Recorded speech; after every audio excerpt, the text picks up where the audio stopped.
on a journey, as we all are, to a place that often seems impossible to find. For so long I have simply existed, just another grain of sand blowing in the wind.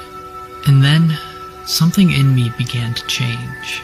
My eyes opened to a new horizon, and I came to a realization. The earth has a heartbeat. It feels, it breathes, it hears, and sometimes it speaks.